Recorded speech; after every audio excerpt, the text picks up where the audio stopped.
За баясгалан даргын хариултаас болохоор нөгөө Эрдэнэс Монгол, Эрчист Монгол гэдэг шиг хоёр ийм хэсэгт хуваацсан юм байна. Тэзүү шаардагдах, тэзүү шаардагдахгүй гэдэг. Тэзүү шаардагдахгүй нь болохоор төрийн үйлчлэгээний хэсэгт байгаа юм байна.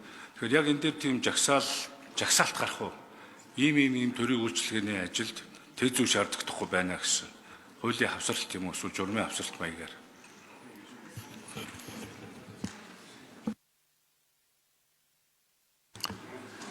За тодруулж хариулах юм. За 3 номерын микрофон. Тэгээ ер нь бол яг тийм тусгаалсан жагсаалт бол батлагдахгүй гişүнэ.